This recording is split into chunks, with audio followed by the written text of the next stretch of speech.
반갑습니다. 네.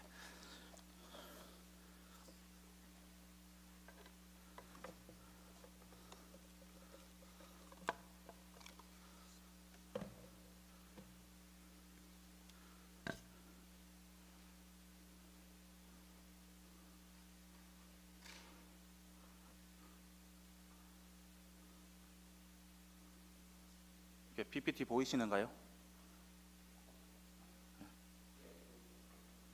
예. 또 이렇게 좋은 교회에 와서 교부들에 대해서 또 이렇게 얘기할 수 있는 시간을 가지게 돼서 너무 감사합니다. 어, 오늘 제가 들고 온 주제는 고대 고대 교회가 말하는 그리스도인의 삶입니다. 제가 지금 화장실에 급하게 갔다 와가지고 숨이 차가지고 잠시 숨 좀 고르겠습니다. 숨이 차. 네.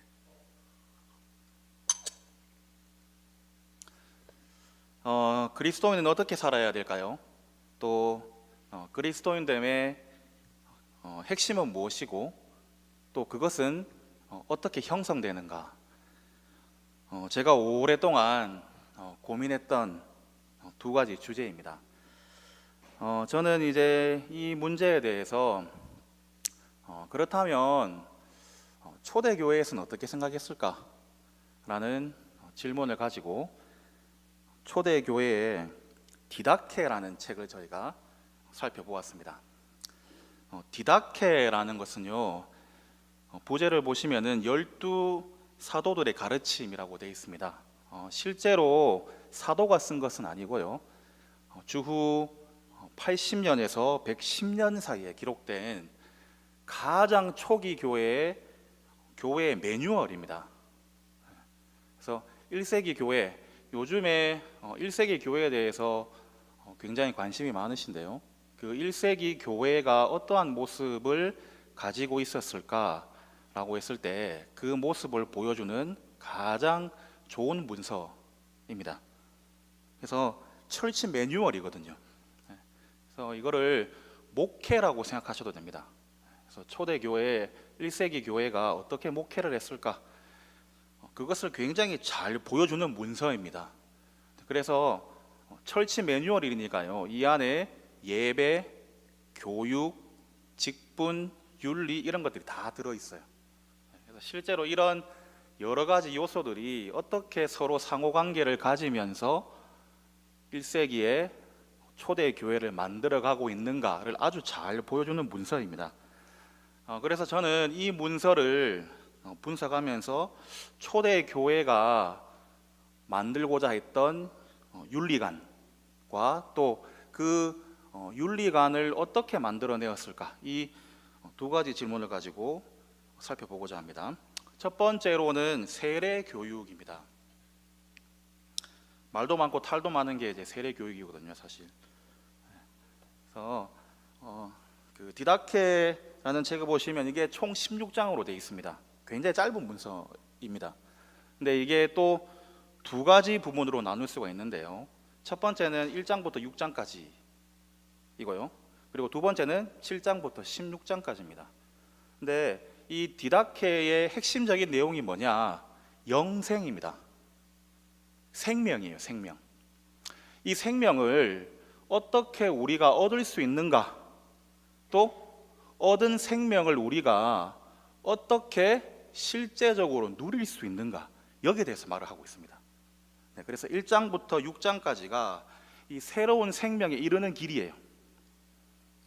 그리고 7장부터 16장까지가 우리가 이렇게 새로운 생명을 얻었다면 이제 그 생명을 우리가 어떻게 누리고 실제 삶 속에서 살아갈 수 있을까, 이 문제를 이제 다루고 있습니다. 근데 이 1장부터 6장까지가 세례 교육입니다. 그러니까 영생에 이르는 방법을 가르쳐 준다는 것이죠. 또 거기에 이르는 방법을 훈련하는 것입니다. 근데 이 세례 교육, 영생에 이르는 방법, 이 부분이 오늘날의 세례 교육과 몇 가지 점에서 다릅니다. 첫 번째는 이제 앞서서 목사님께서 말씀해 주셨는데 이 세례 교육 기간이 3년입니다. 굉장히 길지요. 3년이라는 시간이 굉장히 긴 시간이거든요. 오늘날에 이제 목회자를 기르는 그 목회자 신대원에서 이제 3년을 이제 공부하게 됩니다. 그래서 이 3년이라는 것이 어떠한 사람을 만드는 데 있어 가지고 아주 이제 적합한 시간이라는 것이죠. 그래서 이 3년의 시간 동안에 세례 교육을 하는 거예요. 또 이 세례 교육이 굉장히 엄격합니다. 그래서 아무나 세례 교육을 받게 하지 않습니다. 그래서 이제 두 번째로 다른 것이 이 세례 교육의 내용 거의 대부분이 윤리에 관한 것입니다. 어떻게 살아갈 것인가예요. 그래서 3세기 초에 그 로마에서 기록된 것으로 보이는 사도 전승이라는 책이 있습니다. 이 책을 보시면은 이 세례 교육을 받기 전에, 그러니까 이 세례 과정에 등록하기 위해서 이미 굉장히 높은 단계를 요구했어요. 그래서 직업 중에 우상 숭배하고 관련이 있거나 또 그 직업이 도저히 신앙생활을 하기에 적합하지 않다라고 판단되는 직업은 그 직업을 버리라 그랬습니다. 아예 시작부터 다 버리고 시작해라 하는 거예요. 요즘에 이렇게 하면 이제 다 떠나가겠죠, 교회. 직업을 버리라 그랬어요. 그리고 여기서 통과한 사람도 이제 시작입니다. 그래서 교회에 등록하기 위해서 자기 직업을 다 포기하고요. 그리고 그 다음부터 세례 교육이 시작되면 또 그 세례 교육도 굉장히 여러 단계를 거칩니다. 여러 단계를 거치면서 시험을 보게 돼 있어요. 근데 그 시험, 검증입니다, 사실. 검증이 그 사람이 얼마나 선한 삶을 살고 있느냐예요. 그 사람이 얼마나 실제적으로 가난한 사람들 또 과부들을 돕고 있느냐, 이게 굉장히 중요한 거였습니다. 그래서 이거를 굉장히 여러 번 검증을 했어요. 그래서 여기에서 탈락이 되면 아예 이제 세례 자체를 받지 못하는 겁니다. 그래서 초대 교회에서 윤리라고 하면 굉장히 세례부터 굉장히 윤리적이에요. 사실상 세례가 우리의 윤리의 시작점입니다. 그래서 세례가 그 세례받는 사람이 앞으로 어떻게 살아가야 될 것인가를 다 보여주는 거예요. 그리고 그 세례를 받을 때 내가 그러한 사람이 되겠습니다라고 서약하는 것입니다. 그래서 초대교회에 아주 유명한 학자였던 그 웨인 믹스라는 사람이 있는데요. 이 사람이 세례에 대해서 굉장히 좋은 말을 했습니다. 뭐라고 말했냐? 세례라는 것은 단지 입교 의식이 아니다. 것이. 이 세례 자체가 어떤 특정한 행동을 요구한다는 것입니다. 그래서 세례를 따로 생각을 하시면 안 돼요. 우리는 계속 이거를 다 분리시킵니다. 세례 따로, 세례 교육 따로, 또 윤리 따로, 의식 따로, 이렇게 다 우린 다 이렇게 분리를 시켜놔요. 근데 초대 교회는 이게 다 하나로 다 이렇게 통합이 되어 있습니다. 그래서 이 세례라는 것이 어떠한 특정한 삶을 요구한다는 것이에요. 그래서 이러한 이유로 초대교회의 세례 교육의 상당 부분이 윤리에 관한 것이었습니다. 그래서 가령 4세기의 동방교부였던 요한 크리소스토무스 같은 경우는 이 세례를 결혼이라고 정의했어요. 자, 그러면 세례를 받는 사람은 그리스도의 신부입니다. 그래서 이 신부는 이 세례를 받기 위해서 거룩하고 정결한 삶으로 이 세례를 준비해 나가는 거예요. 그러니까 세례를 받기 전부터 이미 세례가 요구하는 삶을 살아가는 겁니다. 그렇게 쭉쭉쭉쭉 살아가면서 실제로 그러한 삶이 있다고 됐을 때 그때 이제 세례를 받는 것이. 그래서 로저 윌슨 같은 학자는 이런 초대교회의 모습을 보고 바울의 믿음과 은혜의 종교가 율법적으로 이렇게 퇴락된 것이다, 이렇게 주장했어요. 제가 볼 때는 이것은 초대교회의 신앙을 잘못 이해한 것입니다. 초대교회는 이 복음인데요, 이 복음은 굉장히 윤리적입니다. 그래서 믿음이라는 것은 사랑을 요구합니다. 사랑으로 완성되는 믿음이에요. 그래서 초대교회의 믿음이라는 것은 사랑으로 완성되는 믿음입니다. 그래서 fides caritate formata라고 되어 있습니다. 믿음으로 형성되는, 그래서 믿음과 행위가 하나이고요, 그 사람의 그 믿음이 참된 것이다 라는 것을 사랑의 삶으로 보여주는 거예요. 이 두 가지가 함께 가는 것입니다. 자, 그렇다면 이제 제가 앞서서 이 1장부터 6장까지가 세례 교육이라 말씀드렸고요, 이 세례 교육의 내용은 영생을 어떻게 얻을 것인가 입니다. 우리 같으면 뭐라고 말했을까요? 예수님 믿어라, 이렇게 말했겠죠, 우리는. 근데 초대교회는 이렇게 말합니다. 영생의 길을 선택하라, 이렇게 말합니다. 그래서 1장 1절이 이렇게 시작합니다. 두 가지 길이 있습니다. 하나는 생명의 길이고 다른 하나는 죽음의 길인데 두 길의 차이가 큽니다, 이렇게 되어 있습니다. 1장 1절이 이렇게 시작합니다. 그래서 생명의 길과 사망의 길 두 가지가 있는데 이 두 가지 길 중에서 생명의 길을 선택하십시오, 이렇게 시작하는 거예요. 그래서 성경에서 내려오는 두 가지 길, two-way tradition이 이제 여기서 이제 나옵니다. 그래서 복 있는 사람, 의인, 악인, 저주와 영생, 좁은 문, 넓은 문, 이런 완전 상반되는 두 가지 길이 나오고요. 그래서 이 사이에 이제 중간은 없다는 것입니다. 그래서 우리는 생명의 길도 걷고 싶고 사망의 길도 좀 이렇게 탐스러워 보이고 이렇게 해서 두 가지를 다 이게 걸치려 하거든요. 근데 엄밀하게 나눕니다. 생명의 길과 사망의 길이 있으니 이 두 가지 길 중에 하나를 선택하십시오, 이렇게 말합니다. 그렇다면 생명의 길은 뭔가? 이 생명의 길이 사랑의 삶입니다. 그리고 이 사랑의 삶은 두 가지 형태로 나타납니다. 첫 번째는 원수를 사랑하는 것입니다. 원수 진짜 밉지요. 원수는 때려줘야지 원수를 사랑해야, 이렇게 하면 잘 안 맞거든요. 근데 원수를 사랑하는 것이 영생으로 들어가는 길이다, 이렇게 말씀하고 있습니다. 그리고 두 번째가 나눔입니다. 구제라고 하죠. 구제. 그래서 후하게 나누어 주라 라고 말하고 있습니다. 그래서 받을 것을 요구하지 말고 나누어 주어라, 이렇게 말하고 있습니다. 또 구제를 받는 대상을 차별하지 말라, 이렇게 말하고 있습니다. 자, 그리고 이 이웃 사랑이라는 것이 결국에는 완전함에 이르는 방법이다, 이렇게 말하고 있습니다.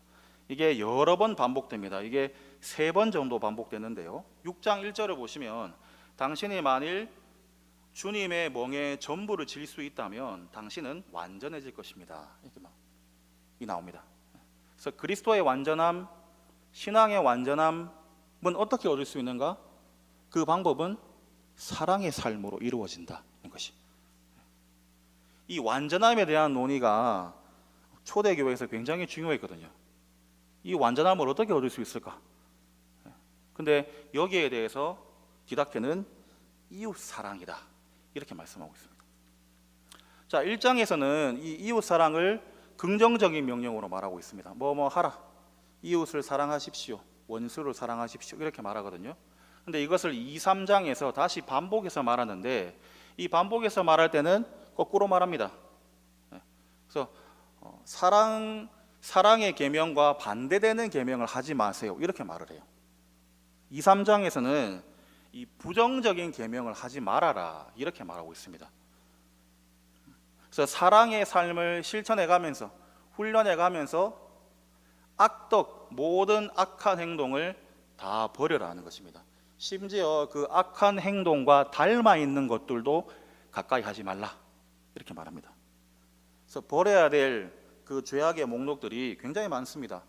거기 보시면 살인, 간음, 남색, 음행, 탐심, 도둑질, 마술, 요술, 낙태, 유아살해, 거짓 맹세, 거짓 증언, 욕, 미움, 원한, 악의, 음모, 그리고 두마움, 거짓말, 위선, 교만, 이런 것들이에요. 이런 것들을 하지 말라는 거. 이런 것들을 하면 생명의 길로 갈 수 없다는 것입니다. 여기에서 몇 가지 설명을 해드릴 게 있는데, 첫 번째, 간음이라는 것은 결혼 이외에 다른 모든 성관계를 말합니다. 간음. 그래서 로마 시대는 상당히 성적으로 굉장히 개방된 사회입니다. 그래서 자기 부인 이외에도 노예들과 또 심지어 매춘부들, 이런 사람들과 성관계에 대해서 굉장히 관대했습니다. 그러니까 오늘날에 우리가 성적으로 굉장히 문란하다 이렇게 생각하잖아요. 그런데 옛날에 비하면 진짜 옛날에 비하면 아무것도 아닙니다, 사실. 로마 시대에 굉장히 문란한 사회예요. 그래서 그냥 마음대로 해라, 마음대로 성관계를 하라, 이렇게 가르쳤습니다. 또 남색이라는 것은 동성애입니다. 동성애.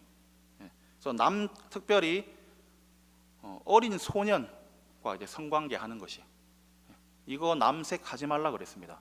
그래서 초대 교회가 굉장히 초기 교회부터 동성애에 대해서 굉장히 반대했습니다. 그리고 마지막으로는 유아살해 있습니다. 유아살해. 이게 무슨 말이냐? 유아살해. 마음에 들지 않은 아기를 갖다 버리라는 거예요. 로마가 굉장히 고급 문화 같고 굉장히 좋은 문화 같은데, 이런 걸 보면 굉장히 또 야만적이에요. 그래서 로마의 군인이었던 힐라리온이라는 사람이 자기 부인에게 편지를 보내면서 사내 아이가 태어나면 키우고 계집 아이가 태어나면 갖다 버려라, 이렇게 말했습니다. 실제로 버렸어요. 그래서 장애인이 태어난다든지 여자가 태어난다든지, 또 애를 키우다가 마음에 안 드는 애들 있잖아요. 말 안 듣고 뺀질뺀질하게. 지금 저희 집 애들이 지금 이제 굉장히 위험하거든요. 마음에 안 들면 갖다 버리는 거예요, 그냥. 갖다 버려라. 그렇게 해도 양심의 가책을 전혀 느끼지 않아요. 왜요? 다 그렇게 하니까요. 다 그렇게 하는 사회였습니다. 그래서 이런 문제들이, 이런 악덕들이 당시에는 문제가 되지 않았어요. 너무나 당연한 것이고 너무나 자연스러운 것이었습니다. 모든 사람이 그렇게 살았어요. 그런데 그리스도인은 그렇게 하지 말라라는 것이. 그래서 그리스도인은 철저하게 세상 사람들과 구별되어야 한다라는 것입니다. 이 구별성을 굉장히 강조했습니다. 그런 걸 잘 보여주는 게 1세기 그리스도인의 이야기란 책이에요. 여기 보시면 푸블리우스라는 사람이 나옵니다. 이 사람이 예수님을 믿고 여러 삶의 영역에서 실제적으로 신앙을 통해서 삶이 변하는 이야기들을 해주고 있거든요. 이런 그 구별된 삶이 주는 감동과 힘이 있습니다. 그래서 그렇게 사회는 그렇게 다 하더라도 그리스도인은 뭔가 달라야 된다는 것입니다. 자, 2, 3장 하지 말라라는 것을 다시 3장에서 죄의 목록을 만듭니다. 이렇게 주주주주. 그래서 그 주요 제약 5가지가 있고요. 그리고 이 주요 제약에 연결되어 있는 하위 제약들이 있습니다. 이렇게 연결되는 거예요. 그래서 5가지 이 죄악이 그 밑에 또 그것보다 조금 덜 악한 죄악이 있고, 이렇게.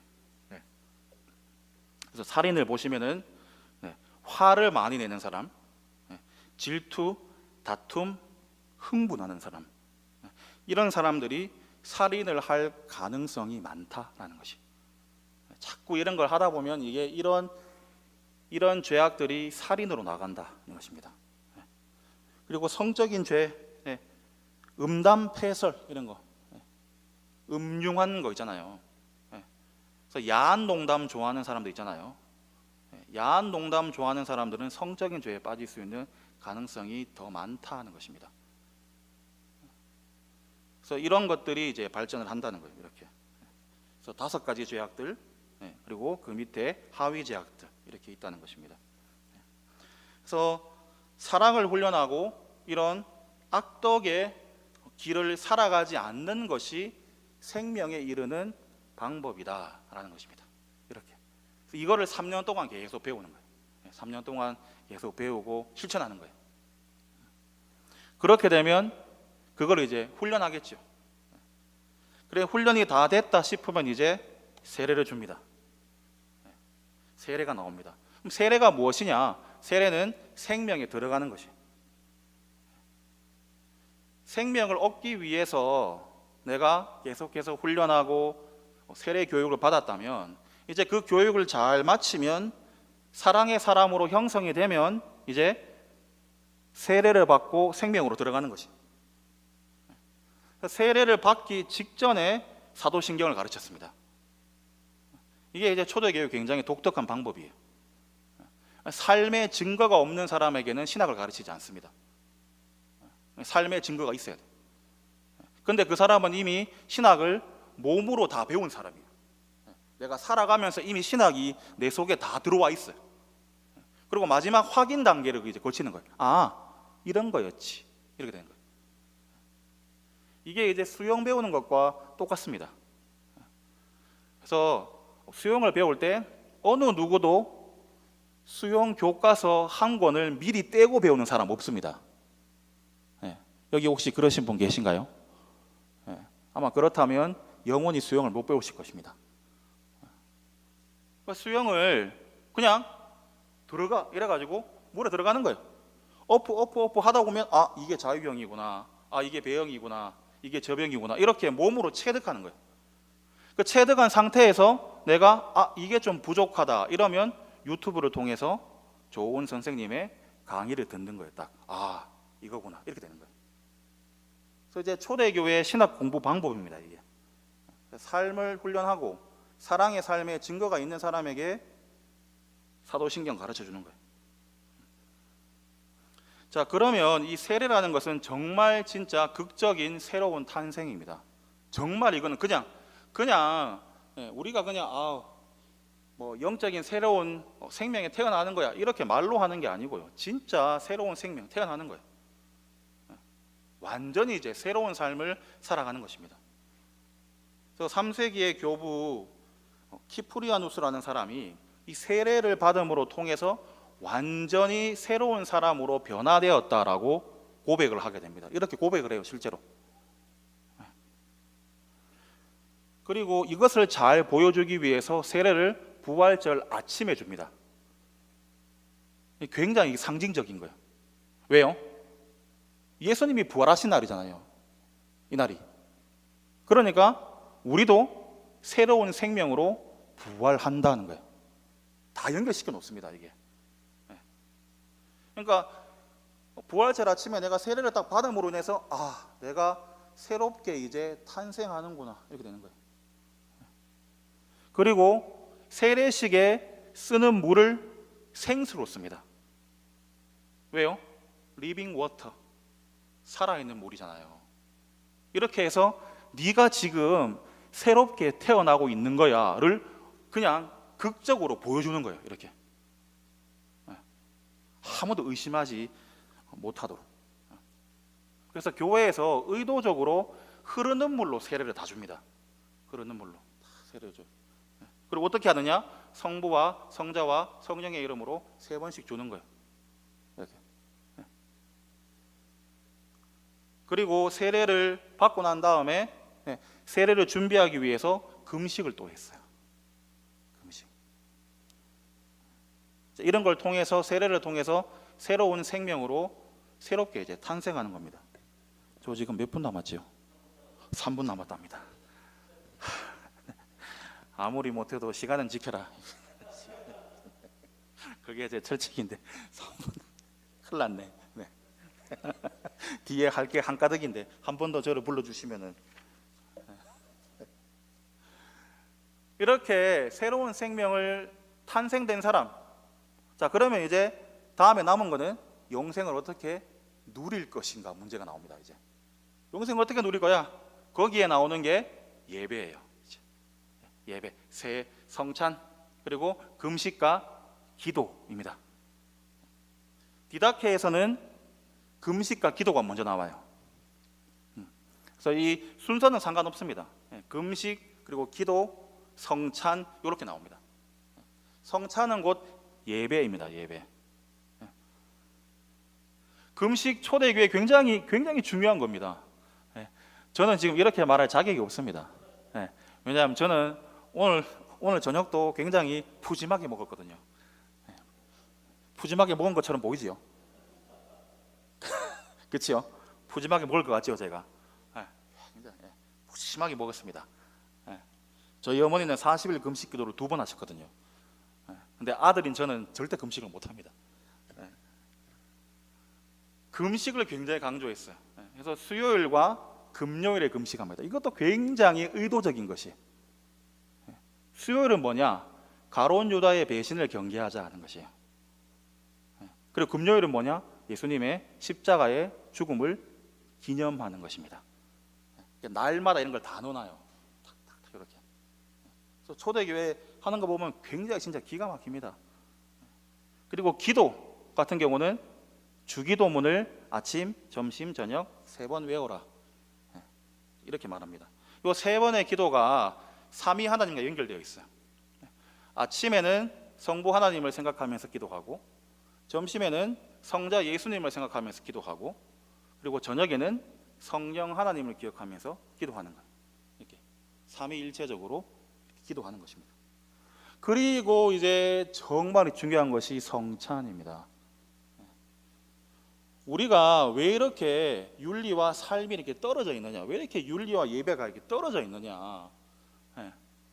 왜 우리가 예배는 열심히 드리고 뭔가 열심히 하는 것 같은데 우리 삶에 변화가 없냐? 그 원인 중에 한 가지가 성찬이 약화돼서 그래요, 사실. 성찬 매 주일마다 있습니다, 초대교회. 그래서 예배는 곧 성찬입니다. 훨씬 더 성찬이 중요했어요. 말씀이 중요해진 것은 4세기 이후부터입니다, 사실. 그리고 더 가까이는 종교 개혁의 전통입니다. 그것은 우리가 말씀을 굉장히 강조하는 거 굉장히 좋은 전통입니다. 그런데 이러한 전통을 가지고 있으면서 또한 우리가 성찬이라는 이것을 잘 활용할 필요가 있다는 것입니다. 성찬, 여기에 성찬이 실제적으로 예수님의 피와 살을 먹고 마시는 것, 내가 영생을 먹고 마시는 거지. 그리고 이 성찬에 공동 식사가 들어가 있습니다. 아가페라고 하죠. 아가페, 그 뜻이 사랑의 식사입니다. 진짜 멋진 말이에요. 이 성찬 전에 공동 식사가 먼저 있어요. 사람들이 와서 왁자지껄 같이 밥을 먹습니다. 밥을 막 먹고, 그리고 그 이후에 어느 정도 정리가 되면 이제 성찬을 나누는 거예요. 이렇게. 그래서 디다케 10장 1절에 보시면 너희가 배불리 먹은 후에 이런 말이 나옵니다. 충분히 이제 저같이 빵빵하게 먹고 이렇게 성찬 받아라는 거예요. 왜요? 그건 역시 성찬이라는 것이 여러분의 영혼을 그만큼 빵빵하게 만들어 줄 거다, 이렇게 말하는 거예요. 그게. 그래서 이 성찬을 하면서 시간 다 됐죠. 성찬을 하면서 이제 3분만 5분만 이제 성찬을 하면서 기도를 3가지 합니다. 3가지. 잔에 대한 기도, 빵에 대한 기도, 그리고 교회를 위한 기도예요. 이거 전부 다 우리가 받은 구원에 대한 기도입니다. 하나님이 우리에게 이러한 큰 것을 주셨으니 감사합니다. 또 이러한 것을 우리에게 주셨으니 우리가 먹고 누리게 하옵소서. 그리고 마지막에는 우리가 함께 모여 있는 이 교회를 지켜주옵소서라는 거예요. 그리고 이 성찬을 하면서 금식을 하거든요. 또 자기를 돌아봅니다. 그러니까 성찬을 잘하면 회개가 당연히 따라오게 돼 있어요. 자, 이렇게 성찬을 하고 난 다음에 송영을 6번 합니다. 영광송을 6번 드려요. 그래서 모든 영광이 하나님께 있을 것입니다. 이렇게 이제 기도를 하는 거예요.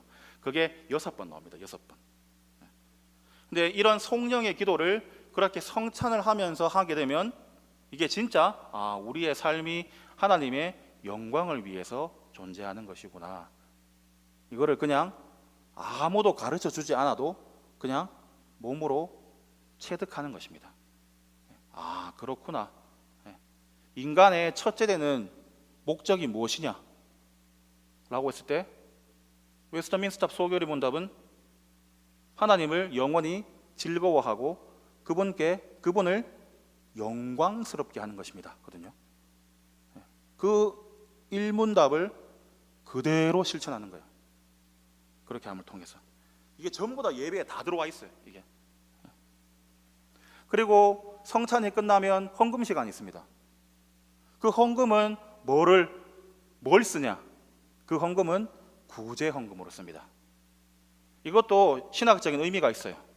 우리가 하나님께 이렇게 사랑을 많이 받았고 이렇게 많이 받았으니 이 사랑을 이제 나만 누리지 말고 나만 배부르지 말고 이것을 흘려 보내라라는 거. 이걸 매주 하는 겁니다. 매주. 그러니까 세례 교육과 예배를 통해서 사랑의 사람이 만들어질 수밖에 없어요. 그렇게 만드는 거예요. 초대교회는 훈련입니다. 훈련. 습관을 만드는 거예요. 생각해서 하는 종교가 아닙니다. 툭 찌르면 나오는 거예요. 그냥 툭 이렇게. 저를 툭 찌르면 사랑 이렇게 되는 거예요. 그래서 초대교회 때 전염병이 일어났을 때 그냥 뛰어드는 거예요. 뒷생각 안 하고 그냥 뛰어드는 바로. 왜요? 그렇게 배웠으니까 나는. 그리고 그게 내 몸 안에 지금 들어와 있어요. 그걸 그렇게 실천하는 겁니다. 그리고 그렇게 하고 난 다음에 마지막으로 파송합니다. 파송하면 이런 축도를 서로 이렇게 하는 거예요. 서로 이렇게. 그래서 이 축도를 서로 나누면서 우리가 세상에 나가서 거룩하고 사랑의 삶을 살아가자 이렇게 다짐하는 것입니다. 그 다음이 직분이거든요. 다 좋습니다. 세례교육, 예배 전부 다 생명과 관련돼 있어요. 자, 그러면 이 생명 사역을 잘 하기 위해서 뭐가 바로 서 있어야 되냐? 직분이에요. 왜요? 직분자가 이걸 나눠주거든요. 사역자가 이걸 나눠줍니다. 생명에 이르는 길로 가도록 가르치고 훈련하고 그렇게 훈련한 사람을 생명을 실제로 받을 수 있도록 세례 주고 성찬 주는 거예요. 직분이 제대로 서 있어야 됩니다. 그래야 이게 잘 연결되는 거예요. 그래서 초대교회 학자인 케빈 로우라는 사람이 무형의 정신은 유형의 제도를 통해서 구현된다 이렇게 말해요. 저는 이 말 굉장히 좋아합니다. 무형으로 교회가 사랑을 실천해야 된다, 사랑의 사람 좋습니다. 근데 그거 아무리 말을 많이 해도 이게 실제적으로 눈에 보이는 제도로 나타나지 않으면 이게 잘 이루어지기가 힘들다는 것이. 그래서 반드시 직분자를 통해서 이루어진다는 거예요. 또 마지막으로 종말론적인 삶을 살아갑니다. 생명을 얻고 새로운 생명으로 태어난 사람 이제 종말을 바라보면서 이 생명이 완성될 날을 고대하면서 살아가는 거예요. 그 가운데서 또 중요한 것이 사랑과 구제, 나눔 이런 것입니다. 그래서 디다케는 한마디로 정리해 보면 믿음, 소망, 사랑이에요. 믿음, 소망, 사랑. 이 믿음, 소망, 사랑의 덕을 만드는 것입니다.